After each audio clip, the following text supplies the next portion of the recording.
एक शोक संतप्त गणतंत्र के एक अदना नागरिक समझिए या एक जनप्रतिनिधि समझिए, उसकी ओर से कुछ बातें कही जा रही हैं और सबसे पहले माफीनामा उन तमाम लोगों को जिनकी मौत को भी हम एक्नॉलेज नहीं कर रहे हैं, जो हम जान ही रहे हैं कि वो मारे गए। तो ये माफीनामा सर सिर्फ मेरा नहीं है। मैं इसलिए ये बात कह रहा हूं कि मई के महीने में मैंने 6 आर्टिकल लिखे।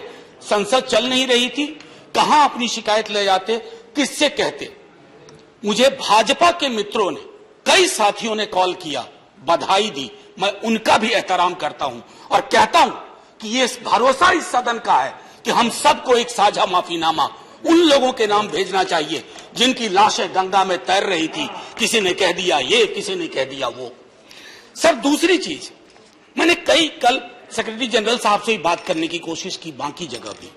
किसी 2 सत्र के बीच में सर 50 लोगों की ऑबिचुअरी आज तक कभी नहीं हुई संसदीय इतिहास में। राजीव सातव की उम्र थी जाने की इस दुनिया से। रघुनाथ महापात्रा जब मिलते थे गले लगाते थे, बोलते थे जय जगन्नाथ। अचानक में वो नहीं है। ये पीड़ा व्यक्तिगत है, आंकड़ा मैं नहीं कहना चाहता हूं, मेरा आंकड़ा, तुम्हारा आंकड़ा, अपनी पीड़ा में आंकड़ा ढूंढिए। एक व्यक्ति नहीं है इस देश में, इस सदन में, सदन के बाहर, उस सदन में जो ये कहे कि उसने किसी जानने वाले को ना खोया हो। सर पीड़ा कह सकता हूं। ऑक्सीजन के लिए लोग फोन करते थे, हम अरेंज नहीं कर पाते थे। लोग समझते हैं सांसद है ऑक्सीजन पिछा देगा। 100 फोन में पूरे दिन में शाम को बैठ के देखते थे, सक्सेस रेट 2, सक्सेस रेट 3। हमको कौन सा आंकड़ा कोई बताएगा साहब? हमको नहीं किसी आंकड़े की बात नहीं करनी है।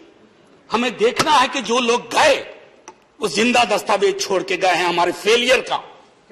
मैं आपकी बात नहीं कर रहा हूं साहब। आप कहिएगा 70 साल में कुछ नहीं हुआ, मैं उसमें जाना ही नहीं चाहता। ये कलेक्टिव फेलियर है 47 से लेकर अब तक की सारी सरकारों का। क्या बना दिया हमने? मुझे पता नहीं था कि अस्पताल और ऑक्सीजन का क्या रिश्ता होता है। सर ईमानदारी से कहता हूं, मैं मेडिकल बैकग्राउंड से नहीं आता हूं। सुबह से लोगों को दिखता था ऑक्सीजन ऑक्सीजन, रेमडेसिविर। मैं तो दवाइयों के नाम तक शुरू में सर प्रोनाउंसिएशन चेक किए कि कैसे उच्चारण करूंगा। ये हालत है। और तब हम आंकड़ों की बात कर रहे हैं, तब हम ये बात कर रहे हैं थैंक यू फलाना साहब, चिलाना साहब। सर मैं यहां से निकलता हूं, बहुत बड़ा विज्ञापन लगा हुआ है, मुफ्त वैक्सीन, मुफ्त राशन, मुफ्त इलाज।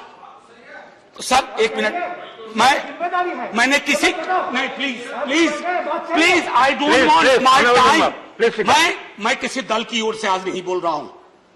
मैं दावे के साथ कहता हूं, मैं लाखों लोगों की ओर से बोल रहा हूं जो यहां बोलना चाहते हैं। अब मेरी बात सुनिए, आज शिकायत नहीं कर रहा हूं आपसे। ये वेलफेयर स्टेट है ना। एक साबुन की टिकिया अगर कोई गरीब गांव में खरीद रहा है ना सर, तो अडानी अंबानी के बराबर का करदाता है। आप उसको कह रहे हो मुफ्त वैक्सीन, मुफ्त इलाज, मुफ्त राशन। नहीं साहब, कुछ मुफ्त नहीं है, उसका स्टेट है, इस वेलफेयर स्टेट का कमिटमेंट है। उसको आप डिनाइग्रेट मत करिए, डेमोनाइज मत करिए, उसे बौना मत बनाइए। ये आग्रह है मेरा। सर मैं इससे पहले की कुछ और बातें कहूं, मेरे पास अभी वक्त है। सर इस कोरोना को मैं भी मानता हूं, मेरे पूर्व के वक्ता कुछ कह रहे थे, ये चैलेंज है हमारे लिए सर। बहुत बड़ी बड़ी बातें नए नए कानून की हो रही है। राइट टू हेल्थ की बात क्यों नहीं करते हम लोग? राइट टू हेल्थ, स्वास्थ्य का अधिकार, उसमें कोई किंतु परंतु लेकिन परंच नहीं, सीधे तौर पे स्वास्थ्य का अधिकार constitutionally guaranteed. Right to life के साथ लिंक करिए। किसी अस्पताल की मजाल नहीं होगी कि वो उस खिलवाड़ कर पाए उस राइट टू लाइफ का। करना नहीं चाहता। राइट टू वर्क, उस पर काम करिए।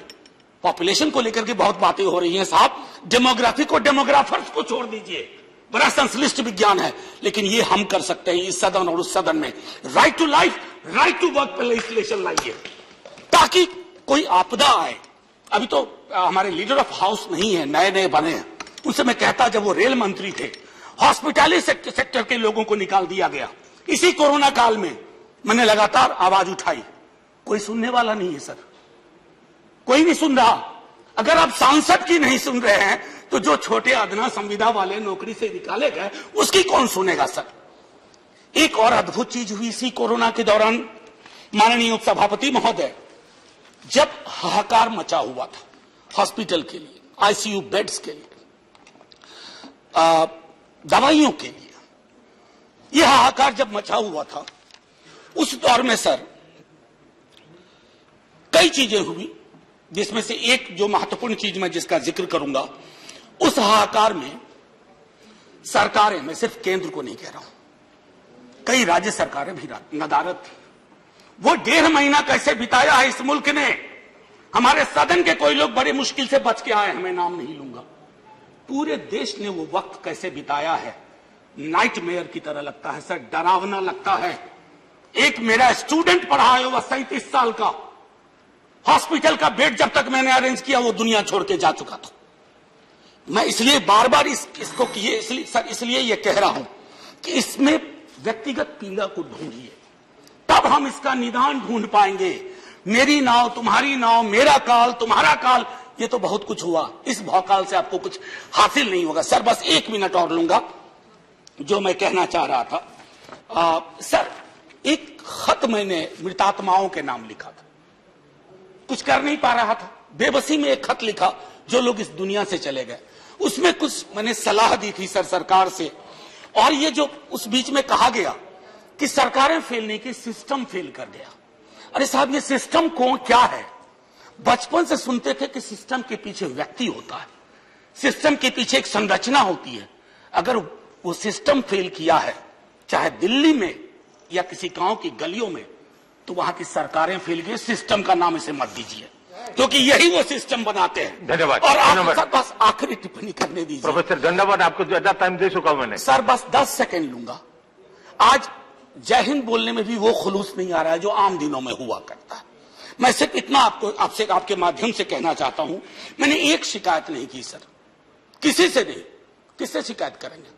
आहत हूं, जगाना चाहता हूं स्वयं को भी, आपको भी, क्योंकि अगर गंगा में तैरती लाशें, सर जिंदगी में डिग्निटी चाहिए, मौत में उससे बड़ी डिग्निटी चाहिए।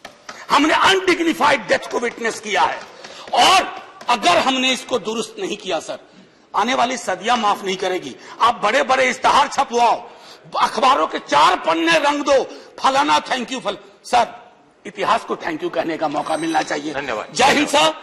अगर मेरी बात से फिर भी किसी को कष्ट पहुंचाओ, मैं उन्हीं लाखों लोगों की धन्यवाद डेड बॉडी के बिहाफ पे आपसे माफी मांगता हूं। जय हिंद।